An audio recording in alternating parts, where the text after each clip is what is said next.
விருச்சிக ராசியை பொறுத்த வரைக்கும் பார்த்தீங்கன்னா, எனக்கு தெரிஞ்சு 2015 அவங்க வாழ்க்கையில் சந்தோஷத்தை அனுபவிக்கல. கோடிக்கணக்கில் சம்பாதிச்சவனா நடு ரோட்டில் நின்றவனை பார்த்துட்டு இருக்கேன்.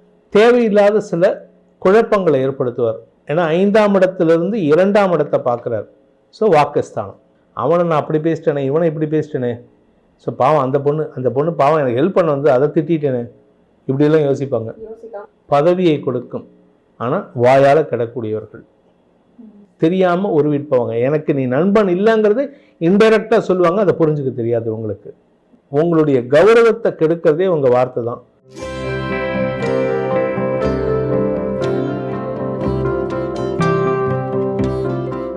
அடுத்த ராசியான விருச்சிகம் ராசிக்கு இந்த சனி பெயர்ச்சி எப்படி அமையப்போகுது? விருச்சிக ராசியை பொறுத்த வரைக்கும் பார்த்தீங்கன்னா, எனக்கு தெரிஞ்சு 2015 அவங்க வாழ்க்கையில் சந்தோஷத்தை அனுபவிக்கல. 2015, 16 அவங்களுடைய அந்த 2015 அவங்க ஃப்ளைட் வந்து இப்படி நோஸ் டைவ் ஆகிட்டு இருக்கு. அவங்களால அந்த ஃப்ளைட்டை மேலே தூக்கவே முடியல. இப்போ தான் லாஸ்ட் ஒரு 6 months தான் அவங்களுக்கு வந்து ஆர் மேக்ஸிமம் 1 year அவங்களுடைய லைஃப்பில் ஏற்றத்தை பார்க்கிறார்கள். கோடிக்கணக்கில் சம்பாதிச்சவனா நடு ரோட்டில் நின்றவனை பார்த்துட்ருக்கேன். பாவமாக இருக்கும் அவங்களால அவங்க சொல்கிறதெல்லாம் கேட்டால் அவங்களுக்கு வந்து எப்படின்னா, அவங்களால வந்து அடுத்தவன்கிட்ட போயிட்டு ஹெல்ப் கேட்க மாட்டாங்க. கேட்குறது என்ன பண்ணுவியா மாட்டுவியா அந்த தெனாவட்டோட கேட்பாங்க. அப்பேற்பட்டவர்களுக்கு இப்பொழுது ஒரு நல்ல நேரம். 5ஆம் இடத்திற்கு சனி வரார், பூர்வ புண்ணிய சனி. 9ஆம் இடத்திற்கு சனி வந்தால் எப்படி பாக்கிய சனியோ, பூர்வ புண்ணிய சனியும் யோகத்தை ஏற்படுத்துவார். ஆனால் தேவையில்லாத சில குழப்பங்களை ஏற்படுத்துவார். ஏன்னா 5ஆம் இடத்திலிருந்து 2ஆம் இடத்தை பார்க்குறார். ஸோ வாக்குஸ்தானம். இந்த வாயால் கெட்டவங்களில் முதல்ல நிற்கிறவங்க இந்த விருச்சிக ராசி நண்பர்கள் தான். எப்படி விரய சனி வந்தால் மேஷராசிக்கு 2ஆம் இடத்தை சனி பார்க்குறாரோ, இவங்களுக்கு அதே தான். மேஷராசிக்கும் சரி விருச்சிக ராசிக்கும் சரி அதிபதி யாருன்னு கேட்டால் செவ்வாய். இந்த செவ்வாய் வந்து ஒரு இந்த அவசர புத்தின்னு சொல்லுவாங்க. படன்னு வேலை பண்ணுவாங்க. அடுத்தது என்னன்னு யோசிக்க மாட்டாங்க. நான் பாட்டுக்கு போயிட்டே இருப்பேன். அடித்து தள்ளிட்டு யானை போனால் எப்படி இருக்கும் அந்த மாதிரி மிதித்து தள்ளிட்டு போயிடுவாங்க. போனதுக்கப்புறம் தான் ஐயோ அவனை மிதிச்சிட்டானே, இவனை மிதிச்சிட்டானே, யானை யோசிச்சு அப்படி இருக்கு. அந்த மாதிரி இவங்க அவனை நான் அப்படி பேசிட்டேனே, இவனை இப்படி பேசிட்டேனே, ஸோ பாவம் அந்த பொண்ணு பாவம் எனக்கு ஹெல்ப் பண்ண வந்து அதை திட்டேனே, இப்படியெல்லாம் யோசிப்பாங்க. முன் யோசனை இல்லாமல் செய்யக்கூடிய நபர்கள் இந்த விருச்சிக ராசி நண்பர்கள். விருச்சிக ராசி நண்பர்களுக்கு இந்த சனி பெயர்ச்சிங்கிறது வந்து பெருத்த லாபத்தை ஏற்படுத்தும், செல்வாக்கை உயர்த்தும், மரியாதையை உயர்த்தும், பதவியை கொடுக்கும். ஆனால் வாயால் கிடக்கூடியவர்கள், எதிரிகளை உருவாக்கும். ஏன்னா நான் 5ஆம் இடத்திலிருந்து 7ஆம் இடத்தை பார்க்குறாரு. உங்கள் கூட இப்படி க்ளோஸாக இருந்தவனே நீங்கள் இப்படி தான் இருப்பீங்க, ஆனால் அவன் கையை இப்படி எடுத்துகிட்டு போவான். இப்போ நம்ம 2 பேரும், நானும் இன்னொரு ஃப்ரெண்டும் கை கொடுக்குறோம். நான் வந்து இந்த கையை இப்படி பிடிச்சிருக்கேன், இந்த கையை அவன் இப்படி உருவினானா எப்படி இருக்கும், உங்களுக்கே தெரியாமல் கையை உருவிட்டு போவான். இந்த ஏதோ ஒரு படத்தில் மிஸ்டர் ஜெயம் ரவி நடித்தது, அது அப்பா கேரக்டரில் பிரகாஷ் ராஜ் நடிச்சிருப்பார், அந்த கடைசி கேரக்டர். இப்போ கூட என் கையை நீ தான்ப்பா பிடிச்சிருக்கேன், அதுக்கப்புறம் அப்பா கை. அது மாதிரி அதுலேருந்து இவன் தான் பிடிச்சிருப்பான். விருச்சிக ராசி நண்பர்கள் பிடிச்சிருப்பாங்க. ஆனால் அதுலேருந்து அவங்களுடைய நண்பர்கள் வந்து அதை தெரியாமல் உருவிட்டு எனக்கு நீ நண்பன் இல்லைங்கிறது இன்டைரக்டாக சொல்லுவாங்க, அதை புரிஞ்சுக்க தெரியாது உங்களுக்கு. ஸோ சில உறவுகளை இழக்கும் சூழ்நிலை இருக்கு. ஆனால் குடும்பத்தில் உறவுகள் பிரிவோ அல்லது குடும்பத்தில் அன்வான்ட் ஆர்கியூமெண்ட்ஸோ வரும். குடும்ப விஷயத்தை மட்டும் கொஞ்சம் கவனமாக ஹேண்டில் பண்ணிட்டா போதும், குறிப்பாக ஃபினான்ஷியல் மேட்டர்ஸ். ஏன்னா இவங்க வந்து அவசரப்பட்டு வார்த்தையை விட்டுருவாங்க. இப்போ ஒரு சின்ன எக்ஸாம்பிள், இவர் கேமரா தம்பி தான் விருச்சிக ராசின்னா, இவர்கிட்ட நீங்கள் போயிட்டு ஒரு 50,000 கடன் கேட்டு பாருங்களேன். உடனே நாளைக்கு கத்தலை நீ வர, நான் உனக்கு கொடுத்துறேன். வீட்டுக்கு போனாலும் தெரியும், இவர் அப்பாட்ட கேட்கணும், அம்மாட்ட கேட்கணும், அண்ணன்ட்ட கேட்கணும்னு எல்லாரும் திட்டுவாங்க. இவர் வந்து வேற வழியில் நான் சொல்லிட்டு அவனை வர சொல்லிட்டு நீ கொடுத்து தான் ஆகணும்னு சண்டை போடுவார். யாருக்காகவும் சண்டை போடுவார். அங்கே பணம் தர மாட்டாங்க, அங்கேயும் கெட்ட பேர், இங்கே எனக்கு தர முடியாது, என்கிட்டையும் கெட்ட பேர். ஸோ அவசரப்பட்டு வார்த்தையை விடாதீங்க. உங்களுடைய கௌரவத்தை கெடுக்கிறதே உங்கள் வார்த்தை தான். பதவி உயர்வு இருக்கும், ஆனால் அந்த பதவி உயர்வுக்கு ஏற்ற மாதிரி நீங்கள் நடந்துக்கணும். நீங்கள் எந்த இடத்துல அமர்றீங்களோ அந்த சீட்டுக்கு உண்டான மரியாதையை கொடுக்கணும். அந்த சீட்டில் எந்த அளவுக்கு கண்ணியம் இருக்கணுமோ அந்த கண்ணியத்தை காப்பாற்ற வேண்டும். அவ்வளோதான். அது ஒன்று தான் இவங்கக்கிட்ட இருக்க சிக்கல். இவங்களை பொறுத்த வரைக்கும் ஃபினான்ஷியல் மேட்டருங்கிறது எப்படியும் அரேஞ்ச் பண்ணிடுவாங்க, எப்படி ஹேண்டில் பண்ணிடுவாங்க. ஆனால் அவசரத்தில் செய்யக்கூடிய வார்த்தைகள், சொல்லக்கூடிய வார்த்தைகள் இவங்களுக்கு பாதிப்பை ஏற்படுத்தும். அது சில சமயம் கௌரவத்தையும் பாதிக்கிறதுக்கு வாய்ப்பு இருக்கு. ஆனால் பணப்புழக்கம் இவங்களுக்கு கடந்த 5 வருஷமா இல்லாத அளவுக்கு இப்பொழுது அதிகமான பணப்புழக்கத்தை குரு பகவான் கொடுக்க போறார். இதுவரைக்கும் இந்த 12 ராசியிலையும் பார்க்காத பணப்புழக்கம் இந்த விருச்சிக ராசிக்கு இருக்கு. இதுவரைக்கும் பார்க்காது. இந்த 12 ராசிக்காரங்களும் பார்க்காத பணப்புழக்கம், இவங்களே பார்க்காத பணப்புழக்கம் இவங்களுக்கு வரும். ஸோ வருமானம் அதிகரிப்பு ஏற்படுறதுக்கு உண்டான நேரம், தொழில் மூலமாக லாபம் ஏற்படுறதுக்கு வாய்ப்பு இருக்கு. இவங்க பண்ணக்கூடிய வேலை, தொழில், உத்தியோகம், வியாபாரம் எதுவாக இருந்தாலும் சரி, அதன் மூலமாக லாபம் இவங்களுக்கு வரும், அதன் மூலமாக இவங்களுக்கு வருமானம் வரும். ஆனால் பதவியும் கிடைக்கும். குறிப்பாக இதில் இந்த விருச்சிக ராசியில் பிறந்த அரசியல் துறை சார்ந்தவர்களுக்கும் பதவி உயர்வு, செல்வாக்கு உயர்வு இருக்கு. ஃபார் எக்ஸாம்பிள், நம்மளுடைய பாரத பிரதமர் அவர் விருச்சிக ராசி தான். அவருக்கு இன்னும் வளர்ச்சி இருக்கு. இப்போ பாரத தேசம் உலக குருன்னு இருக்கு. உலக குருவை நோக்கி பயணித்து கொண்டிருக்கிறோம்.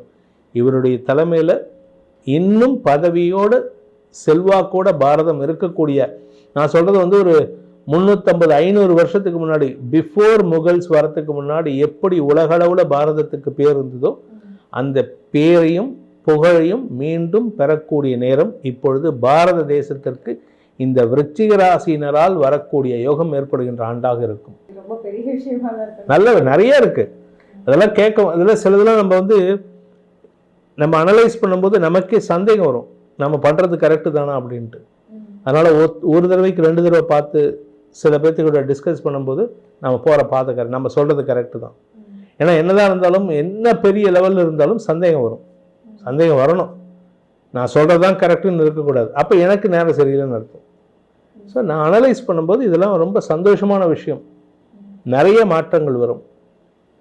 நீங்க முன்னாடியே சொன்னீங்க பண பிரச்சனை இருக்கும், வாயை முன்னாடியே விடக்கூடாதுன்னு சொல்லிட்டு. இந்த மாதிரி விஷயங்கள்லாம் இருந்தால் கண்டிப்பாக குடும்பத்துக்குள்ள பிரச்சனை வரும். அப்போ கணவன் மனைவிக்குள்ள எப்படி இருக்கும்? கணவன் மனைவிக்குள்ள அன்வான்ட் இஷ்யூஸ் வரும். அன்வான்ட் இஷ்யூஸ்னா உங்களுடைய தவறான புரிதல் காரணமாக, இப்போ ஒரு ஹஸ்பண்ட் ஒய்ஃப் இருக்காங்க, அந்த ஒய்ஃபோ இல்லை ஹஸ்பண்டோ வேற ஒருத்தர் கூட பேசுகிறாரு, அஃபிஷியலாக பேசுகிறாரு. இங்கே இருக்கிறது விருச்சிக ராசி கொஞ்சம் தப்பாக புரிஞ்சுக்கும். இது ஹஸ்பண்ட் ஒய்ஃபில் இல்லை, ஃப்ரெண்ட்ஷிப்லேயே வரும். அதென்ன நீ அவங்க கூட பேசுகிற, லவ் பண்ணுறவங்களுக்கு இது வரும். ஒன்றும் இல்லை, 2 ஆம்பளைங்க ஃப்ரெண்டாக இருப்பாங்க, 3வது ஒரு ஆம்பளை கிட்ட இந்த நடுவில் இருக்கிறவன் பேசுவான். இவன் கேட்பான் விருச்சிக ராசிக்காரன், அண்ணா அவன் தான் ரொம்ப உனக்கு ஒரு இஷ்டமோ, அதை எங்கே விடணும்னு இருக்கு. தேவையில்லாமல் ஓவர் பொசசிவ்னஸ் பிரச்சனையை கொடுக்கும். அது இப்போ இவங்களுக்கு வரக்கூடிய நேரம். இதனால ஏதாவது ஓவராக ஒருத்தரை இப்படி நெருக்குனீங்கன்னா அவங்க உங்கள் கிட்ட கை எடுக்க தான் பார்ப்பாங்க, நீ கொஞ்சம் தள்ளியே இரு அப்படிம்பாங்க. அந்த மாதிரி சுச்சுவேஷனில் தான் இப்போ விருச்சிக ராசிகராக இருக்காங்க. இது நல்லதும் கூட, அதே கெடுதலும் கூட. படிக்கக்கூடிய மாணவ மாணவிகளுக்கு கடின உழைப்பின் மூலமாக குடும்ப கௌரவத்தை உயர்த்தக்கூடிய நேரம் இந்த விருச்சிக ராசியில் பிறந்தவர்களுக்கு. பொதுவாக 5ஆம் இடத்துக்கு சனி வந்தால் படிப்பில் சங்கடம் ஏற்படும். ஆனால் இப்போ 5ஆம் இடத்துக்கு வந்திருக்கிறது எதிரியோட வீட்டுக்கு சனி வந்திருக்கார். கஷ்டப்பட்டு ஜெயிக்கக்கூடிய நேரம்.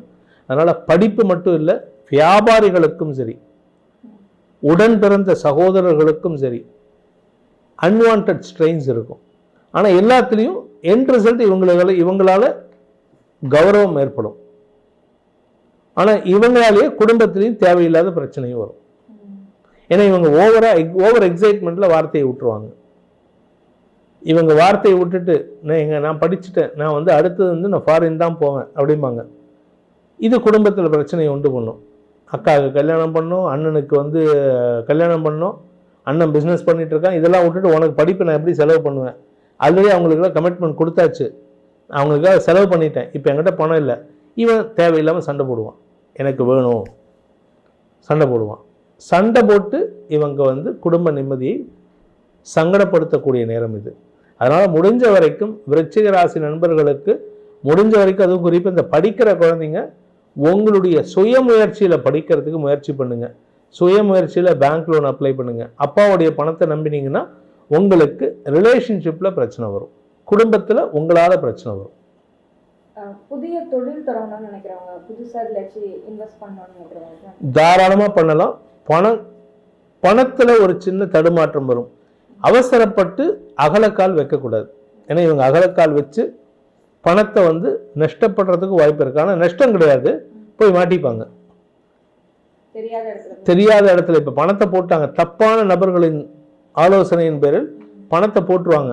அதுலேருந்து வெளியிலேயே வர முடியாது, அதுலேயே இருக்கவும் முடியாது.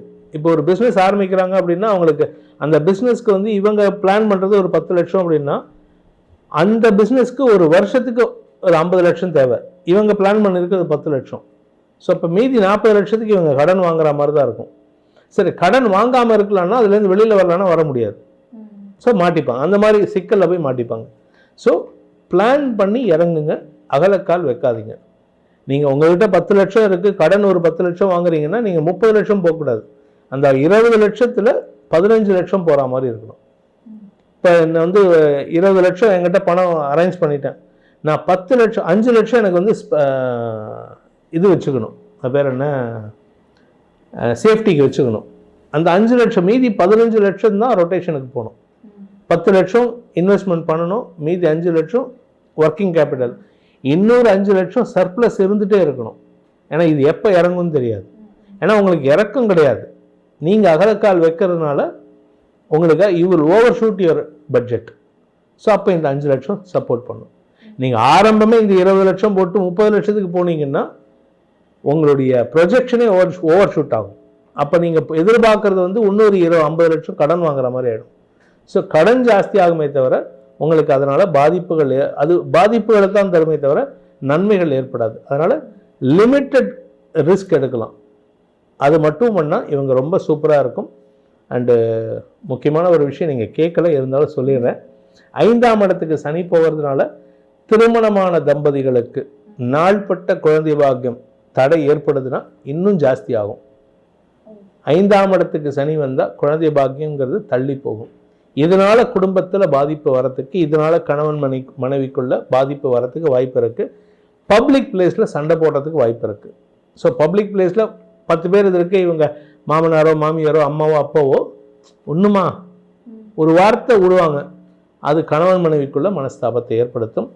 இந்த பீரியடில் குழந்தை பாக்கியம் மருத்துவ ரீதியாக முயற்சி பண்ணாலும் ஃபெயிலியரை சந்திக்கும். ஸோ அதனால் பிளான் பண்ணி ஒர்க் பண்ணுங்கள். அது வந்து 2026 டிசம்பருக்கு அப்புறம் தான் நல்ல செய்திகள் வரும். அதுவரை கொஞ்சம் கஷ்டம்தான். வயோதிகர்களுக்கு பெருசாக பாதிப்புகள் இருக்காது, ஆரோக்கியம் சங்கடத்தை ஏற்படுத்தாது. பட் சில பேர்த்துக்கு ஜாதக ரீதியாக நேரம் சரியில்லை, லக்னத்துக்கும் நேரம் சரியில்லை அப்படின்னா அப்போ இடுப்பு பகுதியில் மட்டும் பிரச்சனை வரத்துக்கு, யூரினரி எலும்பு பகுதியில் இல்லை, இடுப்பு பகுதியில் யூரினரி இன்ஃபெக்ஷன், லேடிஸ்க்கு வந்து யூட்ரஸ் ப்ராப்ளம், ஓவரிஸ் ப்ராப்ளம், இந்த பிசிஓடி அதெல்லாம் சொல்கிறேன், அந்த மாதிரி இஷ்யூஸ் வரும். அதனால் அனாவசியமான பண செலவுகள் ஏற்படுகின்ற சூழ்நிலை வரும். ஸோ அதை மட்டும் கொஞ்சம் ஒழுங்காக பார்த்துக்கிட்டாங்கன்னா போதும், மற்றபடி கெடுதல் கிடையாது. ஆரோக்கியத்தில் பிரச்சனை கிடையாது. அது இளம் வயதுலேருந்தே நான் சொல்கிறேன். பிசிஓடிங்கிறது இப்போ வந்து குழந்தைங்களுக்கே 15 வயசு 18 வயசு பொண்ணுங்களுக்கே வருது. ஸோ அதை மட்டும் ஒழுங்காக பார்த்துட்டா போதும். மற்றபடி ஹெல்த் இஷ்யூஸ் பெருசாக பாதிப்புகளை சந்திக்காது, பெருசாக பாதிப்புகளை தராது. ஸோ அதனால் நீங்கள் அந்த விருச்சிக ராசியில் பிறந்தவங்க கவலைப்பட வேண்டாம். நீங்கள் முன்னாடி சொன்னீங்க 12 ராசிகளுமே இல்லாதது இதுக்கு கிடைக்க போகுதுன்னு சொல்லிட்டு, அப்போ எதிர்வினை பலன்கள் இருக்காது மூலமா? எதிர்வினை பலன்கள் அப்படின்னா நிறைய எதிரிகள் உங்களை சுற்றி இருக்காங்க. இவங்களை சுற்றி நிறைய பேர் இருக்கிறவங்க, இவங்களுக்கு தெரியாது. இவங்களை பொறுத்த வரைக்கும் இவங்களுக்கு வந்து உழைக்கணும், நான் பெரிய ஆளாகணும், நான் சம்பாதிக்கணும், சந்தோஷமாக இருக்கணும். ஆனால் சுற்றி இருக்கிற இவனை பார்த்து பொறாமப்படுவான், இவன்கிட்ட எப்படி கொள்ளையடிக்கலான்னு பார்ப்பான். அதையும் நீங்கள் உங்கள் கண் வந்து இங்கே மட்டும் இருக்கக்கூடாது, சுற்றி 360 டிகிரிஸில் உங்கள் கண் இருக்கணும். யார் நல்லவன், யார் கெட்டவன், என் கூட இருக்கிறவன் நல்லவனா கெட்டவனா, இல்லை கூட இருக்கிறவனே எனக்கு குழி பறிக்கிறானா, என் குடும்பத்தில் இருக்கிறவன் எவனாவது நல்லது பண்ணுறானா கெட்டது பண்ணுறானா, இதை எல்லாத்தையும் பார்க்கணும். பணம் சம்பாதிக்கிறது மட்டும் குறி இல்லை, பணத்தை பாதுகாப்பதும் குறியாக இருக்க வேண்டும். ஸோ அதுதான் இவங்களுக்கு உண்டான அட்வைஸே. இவங்களை பொறுத்த வரைக்கும் பதவியில் ஏற்றம் தரக்கூடிய சனி பெயர்ச்சியாக இருக்கிறதுனால இவங்களுக்கு சித்தர் வழிபாடு செய்வது சிறப்பு. சித்தர் வழிபாடு அப்படின்னா குலதெய்வ கோயில், சித்தர் வழிபாடு, குலதெய்வ கோயிலில் இருக்கக்கூடிய ஸ்தல விருட்சம். இப்போ ஒவ்வொரு கோயிலுக்கும் ஒரு ஸ்தல விருட்சம்னு சொல்லுவாங்க. உங்கள் குலதெய்வம் கோயிலுக்கு எந்த ஸ்தல விருட்சமோ அந்த ஸ்தல விருட்சத்திற்கு உண்டான பாதுகாப்பு பணிகளை செய்ய வேண்டும். சில கோயிலில் வந்து வேப்ப மரம் தான் ஸ்தல விருட்சமாக இருக்கணும், அந்த இடத்துல வேப்ப மரத்தை ஒழுங்காக பாதுகாத்துருக்க மாட்டாங்க, இல்லை அந்த வேப்ப மரம் ஒழுங்காக நிற்காது, விழுந்திருக்கும். அதை வந்து பாதுகாக்க வேண்டியது அவசியம். முடிஞ்சதுன்னா அந்த மரத்தை உங்கள் வீட்டில் வளர்த்துட்டு வாங்க. இது மேலும் நற்பலன்களை ஏற்படுத்தும். இது மட்டும் இல்லாமல் சித்தர் வழிபாடு, மகான்கள் வழிபாடு, மகான்களின் ஜீவ சமாதிகள் வழிபாடு செய்வது சிறப்பை ஏற்படுத்தும். இப்போ வந்து ராகவேந்திரர், உடனே அதுக்கும் எவனாவது சொல்லுவான் அவர் வந்து கர்நாடகாக்காரன், கன்னட கடவுள் ஒன்ஸ் உயிர் போயிட்டாலே அது எல்லாருமே ஒரே இதுதான். அது நானாக இருந்தாலும் சரி, நீங்களாக இருந்தாலும் சரி, யாராக இருந்தாலும் சரி. ஸோ அதனால் வந்து அங்கே போயிட்டு ஜாதியோ மதமோ மொழியோ பார்க்கக்கூடாது. ராகவேந்திரர், கரூர் பக்கத்தில் நெரூர் சதாசிவ பிரம்மேந்திராள், பழனியில் வந்து பழனி சந்நிதியை விட்டு, முருகன் சந்நிதியை விட்டு வெளியில் வந்தாலே முருகனுக்கு சந்நிதிக்கு எதிரிலே வந்து இது போகருடைய ஜீவ சமாதி இருக்குது. நான் ஒவ்வொரு தடவையும் பழனி போகும்போது அந்த ஜீவ சமாதிக்கு பக்கத்துலேயே ஒரு சின்னதாக ஒரு மண்டபம் மாதிரி இருக்கும், பிரதட்சணம் பண்ணுற இடம். அங்கே உட்காந்து மெடிடேட் பண்ணிட்டு வருவேன். அங்கே மெடிடேட் பண்ணால் உணர்வுகள் அவ்வளவு சூப்பராக இருக்கும். நிறைய விஷயங்கள் இதெல்லாம் சொல்கிறேன் அப்படின்னு சொன்னால் அதுக்கு காரணமே அந்த மாதிரி மகான்களுடைய ஆசீர்வாதம் தான். அதே மாதிரி வந்து சேலத்தில் வந்து அனந்தராம தீட்சிதருடைய ஜீவ சமாதி இருக்குது. அங்கெல்லாம் போயிட்டு வரணும். இந்த சித்தர்கள் வழிபாடு செஞ்சாலே இவர்கள் எல்லாமே அந்த வழியில் வந்தவங்க.